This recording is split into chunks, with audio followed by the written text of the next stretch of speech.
puedo dibujar en un mapa, en un terreno, pues unas líneas rectas, decir que ahí no están, a pesar de que han estado ahí por miles de años, y decir pues que por ahora no se encuentran ahí, sin ningún tipo además de estudio que merezca dicha afirmación. Yo he visto hoy la documentación que envió Correa a la Asamblea para pedir que se explote el ITT, he revisado el informe del Ministerio de Justicia y le dedica alrededor de 1,5 páginas al tema de los pueblos ocultos, 1,5 páginas, para afirmar categóricamente que no están ahí. Los borra de un mapa que además contradice todos los mapas históricos del Ministerio del Ambiente y los desaparece de todos los bloques petroleros. Eso, para mí, en mi opinión, es criminal y es el primer paso para consolidar el genocidio, porque lo primero que hay que hacer para consolidar un genocidio es ignorar la existencia del otro. El primer paso es decir que no están ahí, y luego pues, si no hay nadie ahí, nadie va a reclamar por personas que no están ahí. La información la controlan ellos, si es que en adelante se dan algún tipo de avistamientos o enfrentamientos o incidentes, no lo sabremos porque ellos controlan toda la información. Han además obligado a los medios de comunicación a que cualquier información que salga o se haga en el parque tiene que pasar por sus filtros, se les tiene que entregar a ellos digamos el material que se haya filmado, el material que se haya editado, la nota que se vaya a publicar para que ellos la aprueben. Y esto lo sacó el Ministerio del Ambiente a través de un comunicado de prensa el jueves pasado. Estamos hablando de hechos muy recientes. Entonces, yo lo que veo es y voy a ser muy claro, yo lo que veo es una acción criminal del Estado para ignorar la presencia de los pueblos ocultos en las zonas en donde hay muchas evidencias de su existencia, con el objetivo de que no tengan ningún obstáculo a la explotación petrolera. Así parece que eso es lo que están tratando de hacer, pero bueno, vamos a tratar, hay una pregunta que se me dio, porque hablaste sobre el asunto de la matanza que hubo hace 6 meses.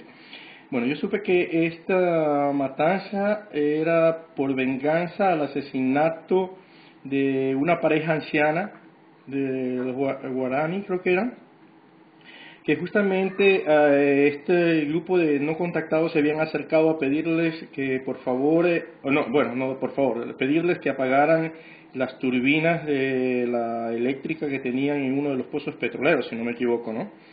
Entonces, ahí saco a conclusión de que ese, por ejemplo, es uno de los efectos que está causando la extracción de petróleo en estas áreas.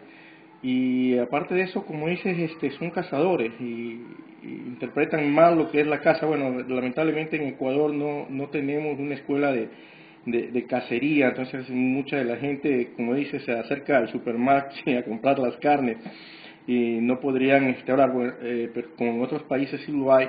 Sabemos que generalmente para una caza tienes que buscar los sitios donde los animales van más frecuentemente. Ahora, sabemos que si hay algún tipo de ruido o maquinaria, pues los animales van a cambiar su normal actividades para buscar otras áreas. Pero bueno, ese es uno de los factores que afectan al ver una interrupción del hábitat natural de los animales, y en este caso de tribus cazadoras pues van a tener que moverse. De pronto lo estamos botando hacia el Perú. Pero algo increíble, que quiero hacerte una pregunta, porque en esta matanza se habló de que era una rencilla trivial, o sea, entre tribus, ¿no? Pero también lo sorprendente es que utilizaron armamento, o sea, no lanzas, no flechas, sino escopetas, pistolas. Entonces, aquí mi pregunta, ¿quién les facilitó eso de ahí? Porque ahora un ecuatoriano común y corriente, aunque haya sacado permiso anterior a la ley, ya no puede portar armas. Entonces, ¿cómo fue que asomaron con armamento? La selva tiene sus propias leyes. Solo para contextualizar un poquito, en el bloque 16, este bloque es de Repsol, es controlado por Repsol. Existe la comunidad guaraní de Yarentaro. Yarentaro es una comunidad que está dentro del bloque 16 y que está de alguna manera a cargo, si cabe el término, de la compañía Repsol. En esa comunidad vivía un indígena guaraní, un anciano llamado Ompure. Ompure era de los más ancianos y no le gustaba vivir como se vive ahora, pues con comunidades tan occidentalizadas, entonces se fue a vivir al interior del bosque, como él vivía pues cuando era un niño, cuando era un joven, hace 50 o más años. Esta condición única le permitió a él empezar a realizar un contacto con un clan taromenani, un contacto que suponemos se dio de forma natural y amistosa en un principio, porque él mismo lo dijo así, él mismo contaba que hablaba con ellos, que se comunicaba con ellos. Ellos están tan cerca, Luis, de nosotros, del petróleo, de todo esto, que le pedían cosas que ellos ven. Le pedían machetes, le pedían ollas, le pedían hachas, cosas que ellos ven que facilitan su vida, ¿no? Porque imagínate lo que es hacer una lanza con un hacha y lo que es hacer una lanza con una piedra o con una piedra afilada. O sea, en el primer caso te toma 2 días, en el segundo caso te toma 1 mes. Entonces ellos veían que este tipo de herramientas les facilitaban mucho la vida y empezaron a pedirle cosas a Ompure, pero Ompure no tenía estas cosas, o no tenía en la cantidad que le pedían. Aparentemente esto empezó a generar tensiones con ellos, tensiones que él denunció.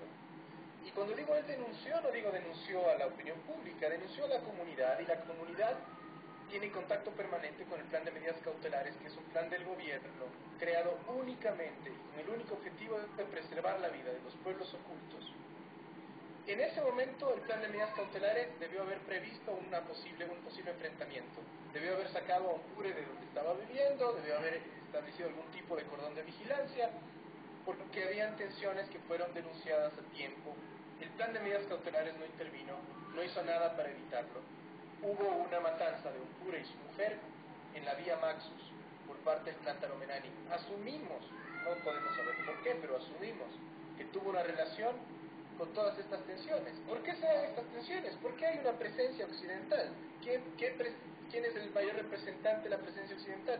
La compañía petrolera, pues. Ellos ven los autos, ellos ven el camino, ellos ven las hachas, ellos ven los trabajadores, ven las cuadrillas, es que están ahí muy cerca, no es que están lejos, están cerquita. Escuchan, incluso hay testimonios de personas de comunidades que escuchan voces en la selva en las noches, o sea, así de cerca están. Entonces, no vengamos con el cuento de que la actividad petrolera no tiene ninguna relación con eso. Estamos hablando del interior de un parque nacional, no estamos hablando de la ciudad del Coca. ¿Sí? Y dentro del parque nacional hay una carretera, hay comunidades, hay presencia. Hay colonos. Hay influencia sobre los pueblos ocultos. Esta influencia tuvo una relación indirecta con esta matanza, eso es innegable, es que eso es obvio. Además, empezando porque la matanza de Ompure se dio en la vía petrolera, en la vía Maxus. ¿Sí? Luego, el plan de medidas cautelares supo que la comunidad guaraní iba a emprender una venganza por la muerte de estos 2 ancianos y tampoco hizo nada para evitar esa venganza. Pudo haber tomado otras medidas, pudo haber hablado con los líderes de la comunidad, pudo haberles sugerido algún tipo de medida de compensación, pudo haberles negociado, o en el peor escenario pudo haberles advertido: señores, si ustedes van a matar, ustedes van a tenerse que ir detenidos. Sí, porque ustedes no pueden entrar a la selva y matar cuando les da la gana. Esto ya no es así. Pero el plan de medidas cautelares no hizo absolutamente nada. Los guaraní hicieron 4 intentos antes de dar con las casas taromenani y matar a los taromenani y raptar 2 niñas. Hicieron 4 intentos de acuerdo a los mismos testimonios, y gente en el Coca sabía que ellos estaban proveyendo de armamento. En el Coca la venta de armamento no es ningún secreto, Luis. Mucha gente compra armamento para cazar. Por ejemplo, muchos guaraníes tienen estas escopetas pequeñas de perdigones para cazar pájaros, para cazar guantas, porque han perdido muchas de sus habilidades de cacería y entonces usan armas de fuego en muchas ocasiones. Entonces no es, digamos, ningún secreto que este grupo se proveyó de armamento, de pistolas, de municiones. No sabemos si es que alguien además les ayudó con el financiamiento, porque no estamos hablando de personas que tengan mucho dinero. Y emprendieron una venganza. En el 4º intento, 1 mes después de la muerte de Ompure, dieron con la casa taromenani, mataron, se calcula, entre 30 y 40 taromenanis con armas de fuego, y secuestraron a 2 niñas, que son la principal evidencia de esta matanza. 2 niñas secuestradas no aparecen, pues. No puede darse tú no puedes secuestrar 2 niñas cualquiera que te diga que la matanza no está comprobada no entiende cómo funciona esto, porque los guaraní no secuestran dos niñas sin violencia extrema y sin el uso de armas de fuego. Entonces, para que estas dos niñas estén en manos de los guaraní ahora es que hubo una masacre.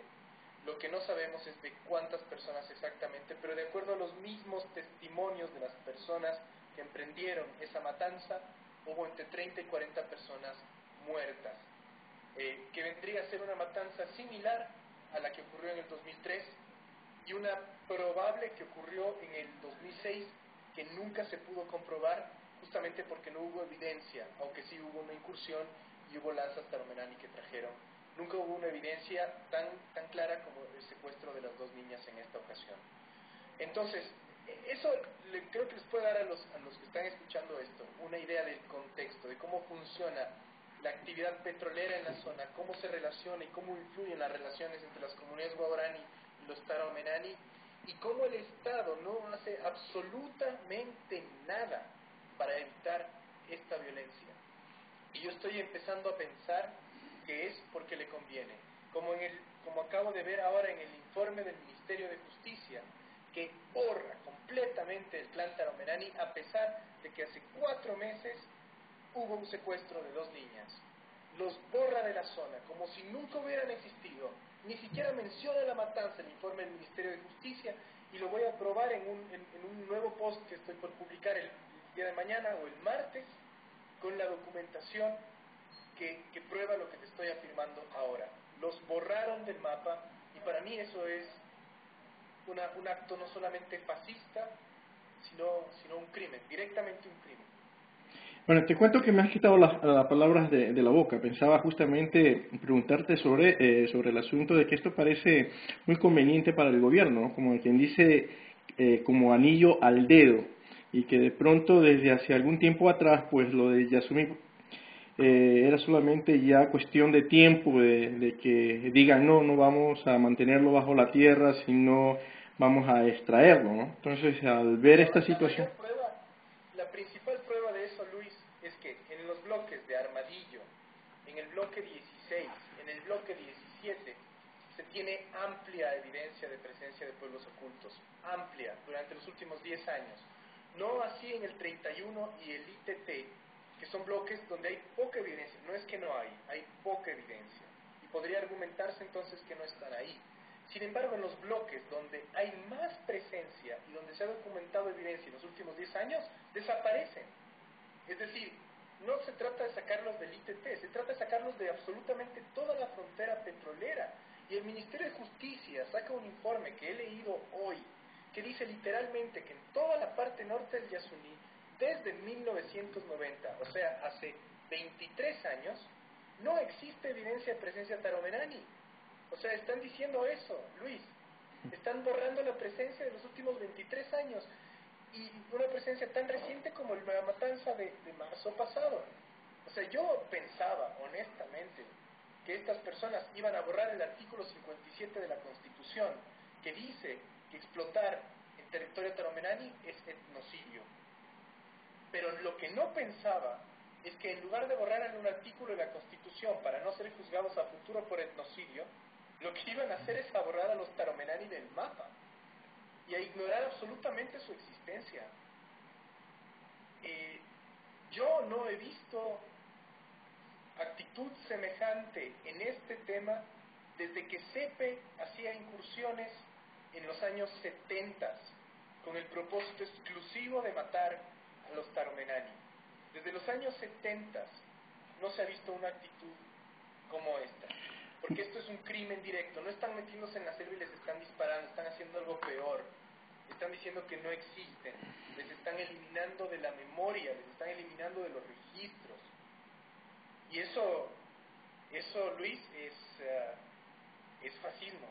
Es fascismo y es criminal. Sí, te cuento que escuchándote a ti me has hecho acordar la peor época del socialismo y del comunismo en Rusia, ¿no?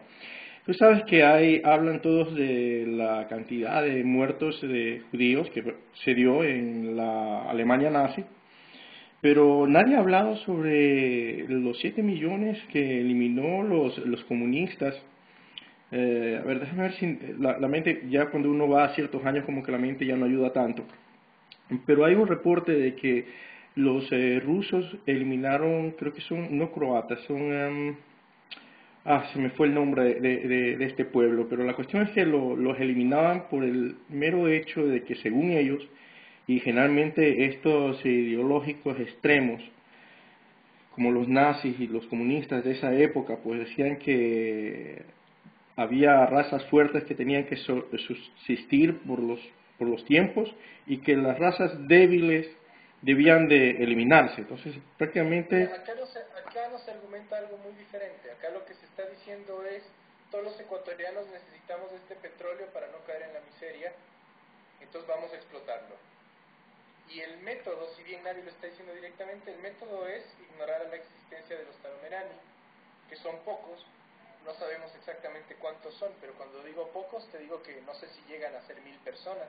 Bueno, una ecologista entrevistada en Ecuavisa había hablado de algo de como de 300 y pico de personas. Es decir, que prácticamente se eliminó el 10%, ¿no? No hay forma de saberlo. Es que no hay forma de saberlo, Luis. Nunca se ha hecho un censo y nunca se ha hecho un cálculo o un estudio que haga un cálculo, digamos... bien realizado de cuántas personas estamos hablando. Uno puede solamente especular, pero te doy una idea. Digamos que son 300. En el 2003 mataron a 30 mujeres y niños. 10%. Imagínate, pero no solo el 10%, sino solo mujeres y niños. Eso es, no solo que es el 10%, sino que además tiene relación con tu reproducción, como grupo. Bueno, eso sí. ¿No? Las mujeres son las que reproducen. Los niños son el futuro de la tribu.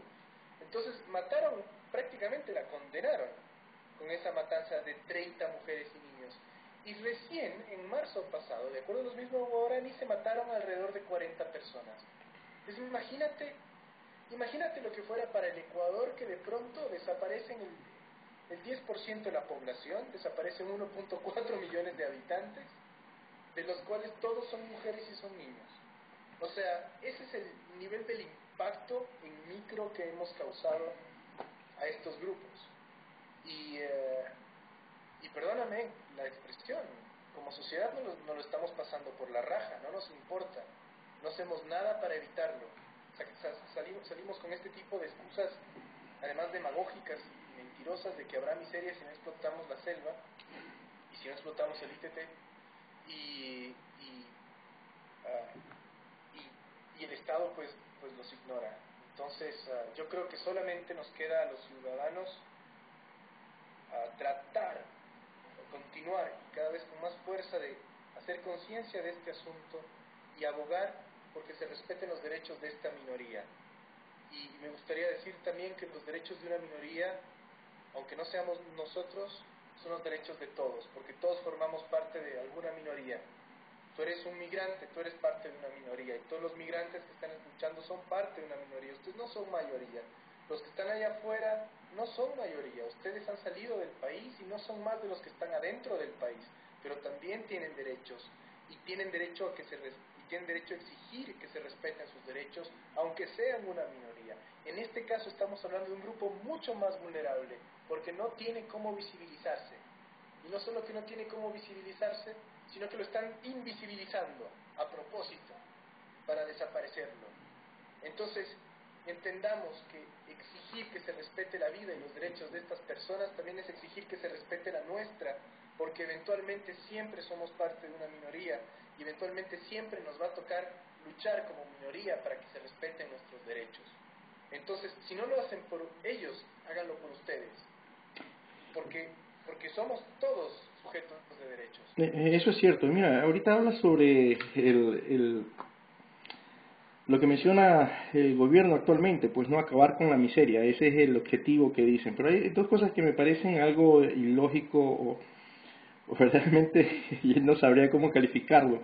Que por una tortuga hubo tanta inversión, tanta atención por salvar y rescatar una especie que verdaderamente, bueno, era única en su especie, pero de esta forma un animal. Ahora me han de atacar mucho los amantes de los animales, pero aquí nosotros estamos hablando de seres humanos. Yo creo que debemos de poner mucha más atención todavía y el gobierno debería de ponerlo, eso es una.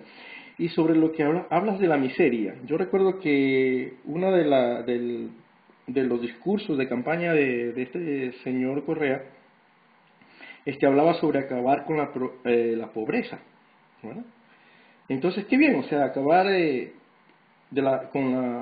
con este problema que está no solamente Ecuador, sino yo creo que de los países sudamericanos, y bueno, y ni qué hablar, aquí vamos, o sea, a África, donde verdaderamente hay la miseria, o sea, es una miseria extrema de mucha gente en este continente africano. Pero aquí lo sorprendente es que al comienzo de este gobierno revolucionario, entre comillas, era el objetivo acabar con la pobreza. Y ahora ya 7 años después, estamos hablando de que en Ecuador no solamente ha habido pobreza, sino miseria. O sea, hemos tenido un gobierno tipo cangrejo. En vez de avanzar hacia adelante, estamos yendo hacia atrás. Porque al comienzo tenían la pobreza, ahora tienen la miseria. O sea, verdaderamente no sé. Y creo yo que los ecuatorianos estamos oyendo pero no escuchando, o sea, porque el hombre nos dice en nuestra cara, miren, ustedes eran pobres, ahora después de 7 años que yo he estado administrando este país, ustedes son miserables, porque ahora ya hay miseria. Estamos hablando que él cogió de bonos, creo que cogía a cerca de 1 millón de personas el bono de la pobreza. Bueno, ahora creo que le han cambiado un poco el nombre, pero ahora son cerca de 2 millones de personas, o sea. Y aquí no puede decir que no ha habido ingresos económicos, o sea, el petróleo estamos hablando de un promedio de $100 el barril. Estamos hablando que en algo que ha hecho méritos este gobierno, es que recolecta cantidades enormes en impuestos, la renta, impuestos a aranceles, y, y no puede excusarse que no ha habido dinero. Hizo una buena jugada al comienzo también sobre la deuda externa del país, o sea, una jugada magistral definitivamente.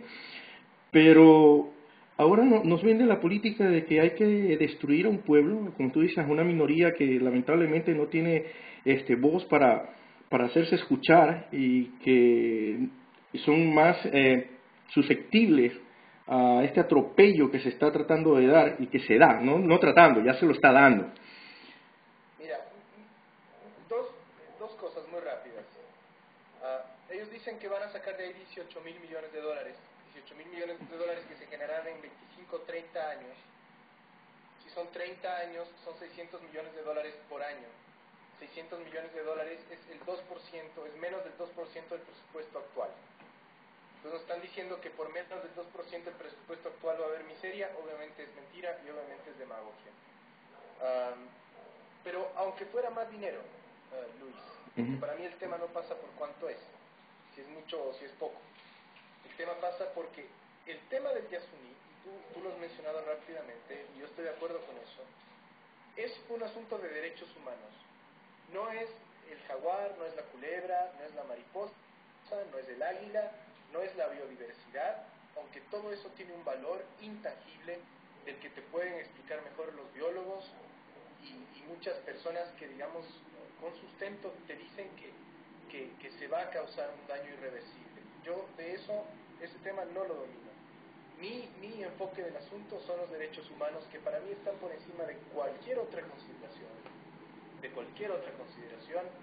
sea el monto que sea. Estamos hablando de un territorio que está siendo cercado, que ha sido cercado en los últimos años, y estamos hablando de un genocidio que se está consolidando en este mismo momento. Yo no creo que exista un monto que valga eso. Yo no creo que exista un monto para que yo le diga a mi hijo en 20 años, ¿sabes qué, loco? Es que teníamos que tener 18 mil millones de dólares y por eso nos pasamos por la raja a estas personas y las matamos. Yo no creo que exista un monto que justifique eso, sean 18 mil, sean 40 mil, sean 100 mil millones de dólares de los que estamos hablando. Entonces, creo que si estamos hablando de montos grandes y no despreciables, creo que este tesoro humano que tenemos ahí merece otras medidas, merece mucho más creatividad y también un sacrificio de todos, un sacrificio del Estado también, para precautelarlo. La única riqueza no es la riqueza del billete, y menos la del petróleo, porque la del petróleo se acaba, Luis, la del petróleo se acaba, en 30 o 40 años se acaba. El Yasuní es un tesoro que no se va a acabar si lo cuidamos y que se va a acabar junto con sus habitantes si es que no tomamos las medidas ahora. ese tesoro sí se puede extinguir, ese tesoro que si lo conservamos podría durarnos por generaciones y generaciones, que es los habitantes amazónicos, los últimos habitantes libres amazónicos, la biodiversidad del parque. Entonces, yo creo que no hay motivo económico, no hay argumento económico, no hay demagogia que justifique lo que quieren hacer ahora. Sí, mira, tú tocaste un tema muy interesante que creo que estamos dejando un poco al lado sobre las nuevas generaciones. Algo que yo he visto en este gobierno es que las riquezas prácticamente lo vende por adelantado. Yo creo que le estamos hablando un cálculo normal, se puede decir, de recaudación de 600 millones al año. Pero recuerda que este gobierno lo que hace es vender el petróleo por adelantado. Yo podría decir que ya Ecuador prácticamente no tiene petróleo porque todo está vendido a los chinos. Ahora, no solamente es a este grupo humano que está en la selva, sino que también a las nuevas generaciones, porque lo que van a hacer es decir, sí, hallamos petróleo, venderlo, ¿y qué sucede cuando cae dinero en un bolso con hueco? Porque eso es lo que ha demostrado este gobierno. Estamos hablando que antes de Correa el presupuesto del Estado era 7 mil millones de dólares. Ahorita está manejando 31 millones de dólares de presupuesto, o sea, dinero ha habido. Y definitivamente el país no está siendo productor, o sea, de la promesa que hubo al comienzo de que iba a haber miles de microempresas, préstamos para gente que quería arriesgarse a salir adelante, ¿no?, por sus propios medios y utilizando préstamos estatales, no se ha dado, o sea, y con la cantidad multimillonaria que ha existido. Entonces, yo creo que no solamente son los Taranani los que están en riesgo ahora, sino las nuevas generaciones ecuatorianas. Porque si este señor ha desperdiciado una oportunidad única con el precio del gobierno, del petróleo, darle más dinero a él es para que termine de hundirnos. O sea, ya claro, la crisis económica que se va a dar, lamentablemente, anteriormente yo decía que era la posibilidad, yo creo que se va a dar. No va a ser tan pronto. De pronto él quiere salir diciendo que ha mantenido una buena economía y que ha habido ingresos, pero yo creo que la nueva generación lo va a sentir. O sea, de aquí a unos 6, 7, 10 años yo creo que se va a ver una crisis económica tan fuerte, parecida a la del 82, después del auge también petrolero de la dictadura militar. Y creo que nos estamos olvidando de eso, de las nuevas generaciones, o sea, porque este gobierno como economista, o sea, definitivamente ha demostrado que es un pésimo administrador de bienes. Yo coincido contigo, yo creo que también aquí está en discusión un modelo de desarrollo en donde se ha hipotecado buena parte de los recursos a China, en donde para seguir pagando deudas y un gasto burocrático enorme se necesita también generar más explotación, versus un modelo en donde utilicemos nuestras propias capacidades, nuestra capacidad de emprendimiento, nuestra capacidad de generar pues productos, tecnología, etcétera, que definitivamente no es el camino que ha escogido Correa. Pero yo en el caso del Yasuní quiero detenerme una vez más a decir que esto es sobre las personas. Aunque estuviéramos quebrados en este momento, aunque no tuviéramos un centavo en el bolsillo, tenemos que sacar otras medidas. Y si hablamos de un país extractivo, no explotar el ITP no va a cambiar el carácter de extractivo que tiene este país. El mapa petrolero del oriente ecuatoriano cubre prácticamente todo el oriente, menos la parte sur del Yasuní y una parte de la reserva del Cuyabeno. Incluso los parques nacionales amazónicos los tenemos con petróleo. Está en el Cuyabeno el yacimiento de Tarapón, de donde sale el petróleo, y está el Yasuní pues con 5 bloques petroleros. Entonces yo le digo a la gente que está escuchando esto, no es que vamos a dejar de ser un país extractivo. Correa le dio luz verde a la minería a gran escala, se viene la minería a gran escala. Le dio luz verde a la 11ª ronda petrolera, que es toda la parte sur, al sur del Yasuní. No dentro del parque, sino fuera del parque, toda la parte sur. Se está empezando a concesionar ya. Todo nuestro oriente está perforado. O sea, ¿De qué estamos hablando? ¿De que necesitas un yacimiento, un bloque, o el 31 y el ITT, dos bloques para que no haya miseria, cuando has taladrado absolutamente toda la selva y cuando además vas a darle paso a la minería a gran escala y vas a hacer unos huecos enormes? Y contaminación de las fuentes de agua, si no me equivoco, ¿no? Porque hay 120 fuentes naturales. Ese es otro tema muy espeso, muy denso, en el cual digamos, ya llegará a debate, ¿no? Pero por ahora lo que me interesa concentrarme, y además porque ya... Sí, bueno, disculpa que te interrumpa, tocaste un tema sobre el asunto de este gobierno. Generalmente se queja de que las personas no atacan mucho a esto del Yasumí, pero que no dan ninguna alternativa, o sea, con cuál solventar las necesidades que el pueblo ecuatoriano tiene. Es cierto esto, que no hay personas, no hay agrupaciones en Ecuador que estén dando algún tipo de alternativa para poder salir de esta posible crisis, digamos posible, aunque creo que es un hecho, posible crisis que se va a enfrentar el Ecuador. A ver, para empezar, yo no creo que para respetar los derechos humanos haya que darte una alternativa de desarrollo. Respetar los derechos humanos es una obligación del Estado, es una obligación ética de los ciudadanos, exigirle al Estado que lo haga. Te dé o no te dé una alternativa.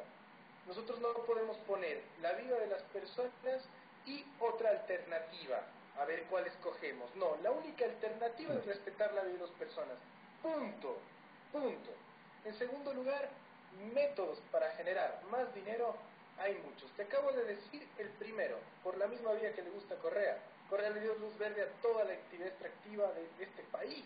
No es que no va a haber actividad extractiva.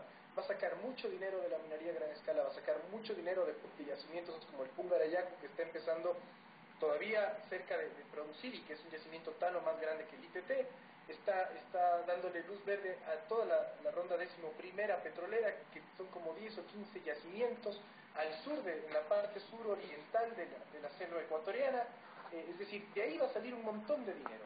Correa también podría empezar a focalizar o eliminar ciertos subsidios. Resulta, y esto es una paradoja enorme, que el subsidio de la gasolina, por ejemplo, beneficia principalmente a la gente de clase media y de clase alta, ¿no? Y entonces, nosotros que tenemos, digamos, que podemos pagar, digamos, que no necesitamos el bono de desarrollo humano para vivir, que no somos gente rica, pero tampoco somos gente pobre, recibimos un subsidio del Estado gratis, ¿no? Y ahora ellos van a sacar petróleo para que nosotros sigamos, digamos, viviendo de ese subsidio. Es ridículo. Elimine de una vez o focalice de una vez el subsidio. Más de 3.500 millones de dólares por año se van en subsidio de combustibles. Por año. Entonces también tienes que ahorrar. ¿Cómo puedes generar? ¿Por qué necesitamos generar tanto dinero, Luis? ¿Sabes por qué? Porque en sueldos y en gastos de burocracia se van más de 11.000 millones de dólares al año. Para que tengas una idea, en el año 2000 ese rubro era de 700 millones de dólares. Era de 700 en el año 2000. Hoy es de más de 11.000 millones. Entonces, a ver, aquí hay un personaje que gasta tanto que no hay economía que aguante. Resulta que estamos en una bonanza petrolera que hemos generado 150.000 millones de dólares en 6 años y que seguimos en la quiebra, que seguimos en la miseria. Y vamos a más, ¿eh? O sea, y yo te digo, de aquí va a salir petróleo, va a salir el oro, van a salir todos estos recursos de la minería, y nos va a seguir faltando el billete, porque este señor va a seguir gastando. Entonces, así no hay modelo que aguante. Entonces también, no se trata de sugiera. ¿Qué acaba de hacer Correa, por ejemplo, con Alemania? Se fue en febrero, si no me equivoco, o marzo, a visitar personalmente a Angela Merkel, para buscar inversión extranjera en el Ecuador. Muy inteligente movida, con un país europeo más poderoso en este momento que estable, Alemania, ¿no? Y eso era una medida pues interesante pues para atraer inversión, ¿no? ¿Y qué pasa? Que Alemania donó 45 millones de dólares para el Parque Nacional Yasuní, y como Correa decidió explotar el ITT, Alemania dijo: nos gustaría considerar la segunda parte de ese desembolso, porque en total eran 90 millones. Y Correa les dijo: métanse su plata por donde les entre, quédense con su plata. Y así rompió o afectó las relaciones con Alemania, que podían traer inversión, por un golpe de hígado, por una decisión personal, porque se cabreó, porque se enojó. Entonces, chao a inversión alemana, nos vemos inversión alemana. Entonces, otra forma de compensar todo ese ingreso que podría generar el petróleo es trayendo inversión. Pero para eso hay que tener gobernantes sensatos. Estabilidad política. Nadie está diciendo que le entregue el país al FMI. No, hágalo como usted quiera, pero traiga gobernantes, digamos, traiga inversionistas, pues. No Mira, hipoteque el país a la China. Sí, te cuento algo, hay muchos migrantes, y me apunto entre ellos, que quisiéramos invertir en Ecuador, o sea, porque hay facilidades donde nosotros podríamos utilizar hasta el mismo dinero de aquí de los Estados Unidos en préstamos que nosotros asumiríamos, que sería muy bueno porque de todas formas el porcentaje aquí es menor que el que se maneja en Ecuador, pero se podría inyectar ese capital fresco, ¿no? ¿Verdad? Pero da miedo, o sea, da miedo con todas estas cosas.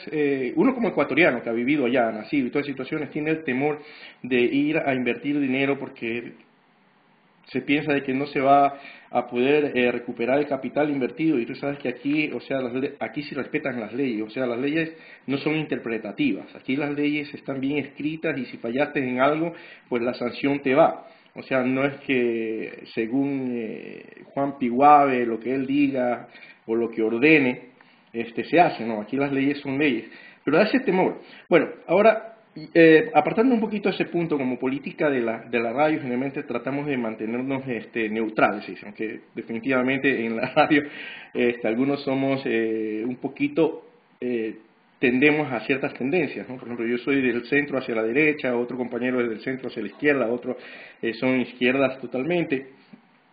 Pero siempre tratamos de buscar algo positivo, y va a la siguiente pregunta para ti, o sea, porque generalmente aquí estamos enfocando los problemas que está causando y son malestares puntuales y muy fuertes, ¿no? A este gobierno, mencióname 3 puntos favorables que podrías hablar de este gobierno. La renegociación de contratos petroleros para favorecer los ingresos del Estado, me parece que es uno de los puntos favorables, que cambió pues el valor que recibía el Estado por cada barril vendido. Antes recibíamos 20, 25, 30% en el mejor de los casos del barril, ahora recibimos 80% del barril. Es una medida sumamente positiva del gobierno de Correa, que además incrementó los ingresos enormemente. Yo creo que la recaudación fiscal es otro de las cosas que ha hecho bien. Hay una política tributaria digamos más seria y una cultura tributaria también en Ecuador que se está empezando a generar, que ha generado pues el año pasado más de 10.000 millones de dólares. Tú ya te das cuenta entonces que el petróleo y los impuestos son los dos principales ingresos del Estado en este momento. Creo que el plan Manuel Espejo es un plan ejemplar, por lo menos en la etapa de Lenín Moreno.